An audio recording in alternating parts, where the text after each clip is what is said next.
Sentire Media. Hello, you. You're listening to A History of Italy.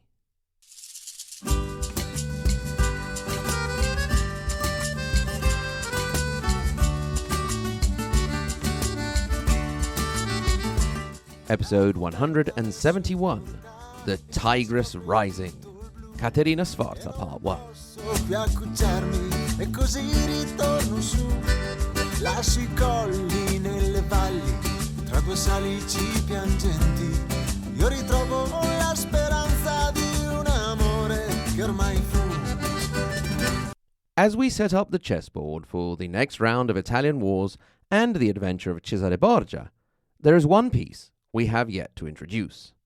Perhaps, as far as political importance goes, she could aspire to be a knight at most, or possibly just a pawn. But if you consider her character and lasting legacy, the sheer force of her personality, she was the queen. Caterina Sforza was born in 1463 in a period of relative tranquility on the Italian peninsula, brought about by the Peace of Lodi in 1454. She was the daughter of the very saucy Sforza, Duke of Milan Galeazzo Maria, and one of his lovers, Lucrezia Landriani. She was recognized by Daddy and actually lived with him between Pavia and Milan, and it seems that the Duke was quite fond of his little girl. She was looked after in particular by her grandmother, Bianca Maria Visconti, who influenced the girl by encouraging her to feel proud of the great warrior culture she had come from. Indeed, her grandfather had been the first Sforza, Duke of Milan, Francesco Sforza. Caterina lost her grandmother at the age of 5 in 1468, but that same year, the new Duchess Bona of Savoy arrived on the scene and took her husband's illegitimate children under her wing and raised them as her own. The girl would have been a witness to the lavish parties of the Milanese court. One of these events would have been the famous delegation of the Milanese court to visit the Florence of Lorenzo the Magnificent in 1471. It's not sure if Caterina actually went along, but if she didn't, the stories she heard were enough to leave her a lifelong obsession with Lorenzo the Magnificent. When he died later in 1492, she would write that nature would never again produce such a man. The same year of that delegation, things were set in motion that would determine Caterina's future. Indeed, in 1471, Francesco della Rovere was elected pope and took the name of Sixtus IV, with the support also of the Sforza. Francesco della Rovere had been a pretty good, simple guy, but he evidently couldn't take the sudden power and riches of the papacy. He very quickly started on the whole nepotism business by making family members Pietro Riario and Giuliano della Rovere cardinals. You might want to stick a pin in Giuliano della Rovere. Another nephew of Sixtus came along to Rome. Now Unky Frank was the big man, Girolamo Riario. We spoke about him a lot when we talked about the Pazzi conspiracy back in episode 147, The Conspiracy of the Crazies. He was one of our villains. For this little nephew, Sixtus was thinking more of a county or duchy rather than cushy ecclesiastical assignments. Now, if you are a late 15th century pope and there are some family members you wish to set up a fiefdom for, you can look to the large swathe of land that you nominally rule over, from Rome up diagonally through central Italy up to the coastal areas of northeastern Italy known as the Romagna region. You, my dear constant and attentive listener, will remember that it got its name from the time of our old friends the Lombards, who controlled a lot of Italy, but not the area in question, which instead was controlled by the Byzantines, still known then as the Romans, and so, hey presto, Romagna. At the time we're talking about now, it was made up of a bunch of unruly lords under the rival influences of their larger neighbours, Milan, Venice, and the Duchy of Ferrara. The Da Polenta, for example, in Ravenna, were under the influence of Venice. The city of Imola was ruled by Taddeo Manfredi, while his position was being eyed greedily by Milan. It was in the midst of this messy situation that Pope Sixtus IV piped up and said, "You know what, Romagna area? Well, my nephew, Girolamo Riario, is now the boss there." The problem was, everyone else had to somehow get on board with this idea. An opportunity presented itself soon enough. Indeed, Duke Galeazzo Maria managed to get his hands on Imola and sorted out Taddeo Manfredi with a payoff. At this point, all the Pope had to do was buy Imola off the Duke and start Girolamo's little county. Unfortunately, he did not have the cash for it, so he asked his papal bankers, the Medici, who said no, because Lorenzo de' Medici wanted Imola for Florence to increase the safety of their northeastern border and extend the influence of the Republic into Romagna. It was at this time that the rift between the Pope and the Medici increased, and the Pazzi took over as papal bankers, and they were the ones who lent the money to buy Imola. Girolamo needed to be sorted out with a title and wife now that he was about to get lands. Uncle Popey easily made him the Count of Bosco, and since he wanted to shore up ties with Milan, he approached the Sforza for a bride. The mother of the first girl chosen refused, since Girolamo was not willing to wait for the girl to reach the ripe old age of 14 to consummate the marriage. This was also a relief because he was actually uneducated and unrefined. No one stepped up to protect Caterina from the same fate. Now, a 30-year-old man having sex with a 10-year-old girl is disgusting and despicable at any time for any reason, and it was so even back then. Despicable and disgusting as Girolamo was, he most likely did it not because he had a thing for children, but because a consummated marriage was a guarantee. We learned that when we spoke of Lucrezia Borgia and her marriage annulment to Giovanni Sforza of Pesaro, which we've already spoken about, but is still to come in the story now. Caterina took the whole affair with quiet dignity, but the appalling start would forever put a strain on their relationship. Meanwhile, she got to stay another 4 years at home and enjoy whatever sense of childhood her new husband had left her. That same year, 1473, Girolamo took possession of Imola, but he also gradually became highly influential in the politics of Rome herself. As the time for Caterina to leave home drew near, the relative peace of her domestic life was shattered when her father, Duke Galeazzo Maria, was assassinated in 1476. After some uncertainty, the duchy passed to Caterina's brother under the regency of Duchess Bona of Savoy. To brush up on these events, you may want to listen back to episode 153, The Assassination of Galeazzo Maria. The next year, at the age of 14, Caterina left for her official wedding ceremony, not in Imola, but for Rome. She was presented to the Pope, who was quite pleased with his new acquired niece-in-law, and the ceremony and celebrations could now begin. Now, if there's one thing I'm pleased about with regard to being over 40, well over 40, it is that all the friends that could get married have already done so, and, barring second marriages, I don't think I'll have to attend any more weddings. This one was quite a marathon. 3 hours of ceremony, followed by a 5-hour banquet. A proper Italian-style wedding, if you will. At least there was some relief. Every 5 courses, there was a little show to help the digestion along and get you ready for the next round. After the wedding, the couple settled down to life in Rome. The highly ambitious Riario continued with his grandiose plans of power, keeping his wife out of that aspect of his life. Caterina was confined to the allowed female activities, reading, music, dance, horse riding, and playing an early form of tennis. She was not permitted to participate in politics by her husband, but she went about it in her own way. Indeed, we know very well that an important part of good politics is making connections. This was where Caterina shined. Her friendly, joyous, open character soon made her a well-known and admired member of Roman society. 2 interesting friends she made at this time were Giuliano della Rovere and one Rodrigo Borgia. Caterina had arrived in Rome in a moment of great architectural and artistic renewal. The Renaissance had really come to Rome. Uncle Sixtus would really give impetus to this movement, Ever heard of the Ponte Sisto, or the Sistine Chapel for that matter?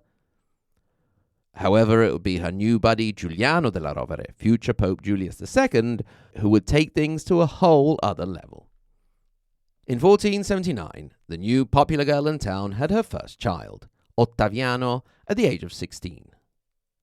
The enlarged family evidently needed a large estate, so it was soon after that Girolamo managed to gain control of Forlì.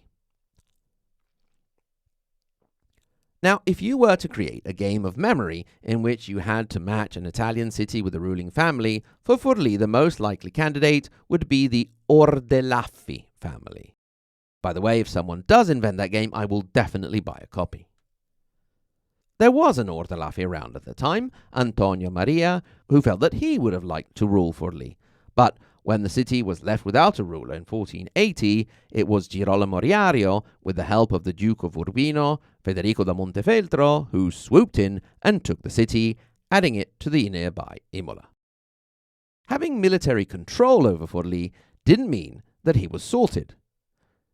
Niccolò Machiavelli had not yet written The Prince, but if he had, Girolamo could have read it and discovered that what he needed to do was win the people over. Forlì, like other places in Romagna, had had a varied history and been a sought-after area.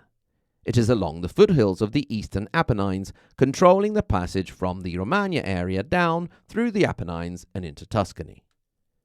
It had alternated between local lords and papal representatives, and even had a couple of goes in 1405 and 1422 at being a republic.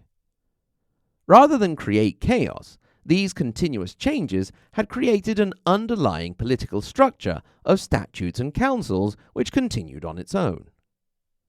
On the 15th of July, 1481, Girolamo and Caterina, having consulted the astrologists on what the best time to enter was, entered Forlì towards evening.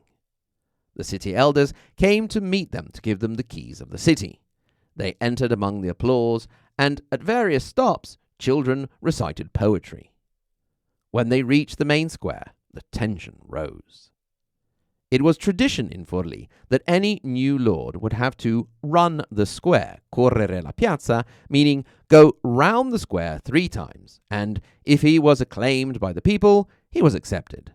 If there was silence, it was time to worry. Girolamo did his rounds, and all went well. He was acclaimed to shouts of Girolamo, Girolamo, and Sixtus, Sixtus. If the people of Forlì had accepted Count Girolamo, they fell totally in love with the Countess. 18 years old, 5 months pregnant on horseback, to her new subjects, Caterina Sforza looked radiant. How long would that love last? How much would the Forlivesi, the citizens of Forlì, forgive their lady? Would they stay by her side till the very end? For now, she and her husband were the lady and lord of a spanking brand new county which included Forlì and Imola, small but with potential. They had the full support of the Pope, with open access to the coffers of the papal state. This allowed them to immediately announce an exemption from taxes on grain, which had been oppressively high under the previous lord, Pio II Ordelaffi. A huge party was organized, and the whole city was happy and drunk out of their minds. The Riarios were riding high, sitting pretty. Bob was their uncle, or better, Sixtus was. What could possibly go wrong? Thank you very much for listening. A History of Italy podcast is a Sentire Media production, hosted and presented by me, Mike Corradi, and brought to you by my wonderful Patreon supporters, whom I would like to thank starting from the first part of the Margherita Hack Galileo Galilei level, and they are Alison H., Amanda D., Annie, Anthony G., Karsten M., Catherine C., C-Lane, Cindy M., DB, Dean V., Demetrio M., Dennis, Dominique, Emily, Eric W., Alam, Federica R., Gabrielle S., Greg, Gunnar, and Ignazio. And of course, we cannot forget the tippy top, Maria Montessori and Dante Alighieri level, Lisa K., Andrew M., Peter W., David L., David C., JW, Sen, David A., Karen D., Peter F., Helenka K., Kaiser Bosch, Brigid, Dallas, and Joseph V. Thank you, thank you. If, like them, you'd like to have access to ad-free episodes and extra content, you can also become a Patreon supporter by going to historyofitaly.com, clicking on the support page, and then clicking through to our Patreon page. Thank you very much if you decide to do so. You can also get in touch for any consideration, criticism, please don't be too harsh, or just to say hello at historyofitaly.com, or through social media. You'll find us on Twitter, on Instagram, and on Facebook. Thanks again very much for listening, and until next time, arrivederci.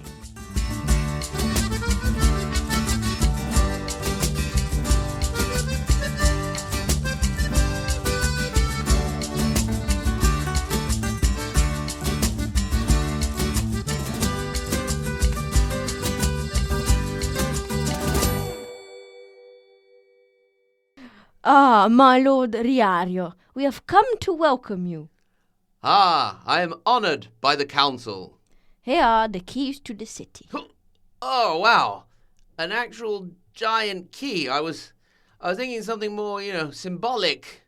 Anyway, thanks. Where can I put my stuff?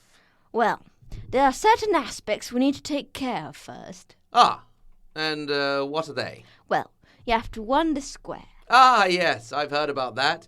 I have to ride round the square 3 times to see if the people acclaim me. Very cute. I'll be glad to. Well, that's not quite all. Really? Yes, you have to do it while you're patting your head.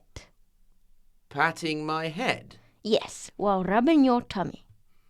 Ah, are you sure about this? Do you doubt our traditions? No, I was just surprised. I still need to familiarize with your important customs. Are you being sarcastic by any chance? No, rubbing my head and patting my tummy, no problem. That's the second time around. What? You said the opposite. The first time round, it's pat your head and rub your tummy. Then, the second time round, pat tummy, rub head. Really? It is an ancient and sacred tradition. All right. Anything else? Yes. Let's hear it then. The first time round, you have to sing, I'm a little teapot, short and stout. Here's my handle, here's my spout. Tip me over and pour me out. You can choose the tune. What the hell is a teapot? And what's tea, for that matter? Some weird Chinese drink, apparently. It should make its way here to Europe someday. Maybe around 1610. The Angles will love it. That's an oddly specific prediction. Yes, it is. Never mind. So, I go round once, patting my head and rubbing my stomach and singing the pot song. That's right. Then, the second time round, I have to pat my tummy and rub my head. Correct. Okay, I suppose I can do that. Now what? You forget the song for the second time round. There's a song for the second time, too. Yes, it's I'm a creep, I'm a weirdo. What the hell am I doing here? I don't belong here. Really? Yeah, it's a classic. But it's just that if I want to be acclaimed by the people as their new lord, is it not counterproductive to tell them I'm a weirdo and I don't belong here? It's reverse psychology. Say what now? Reverse psychology. They'll think you're modest and they'll want to be a leader, so you'll be a good leader. Have you not read up on your Roman Republic history? Or they'll just feel sorry for you and acclaim you to cheer you up. Are you just making this stuff up as you go along? No. Well, at this point I'm afraid to ask. What's the song for the third round? No song. Oh, thank God for that. That's the floppy turnip hat and the moon round. Floppy turnip hat and moon round? Yes. Pray tell. Well, you have to lean over and grab the floppy turnip hat from a table and put it on your head. Turnip hat? Yes, it's an ancient hat carved out with a huge turnip. And why is it floppy? Well, it's been round for a while, so it's gone sort of soft and squishy. Okay. And then? You must turn in your saddle and pull your trousers down. If the moonlight shines upon your ivory buttocks, off the tower bell, and onto the forehead of the oldest lady in town, then you'll be acclaimed Lord of Forlì, forever and ever, or at least until next Thursday. What happens next Thursday? Laundry day. People get a bit cranky. Okay, listen. I'll do all that stuff, even put on the stinky rotten turnip hat, but no buttocks in the moonlight. Oh, go on, please. No. You're boring. You are a very strange person. You're the one singing about being a widow and doing odd stuff on horseback. But you're making me do that. See you at 8:30, bye. I'm going to regret this.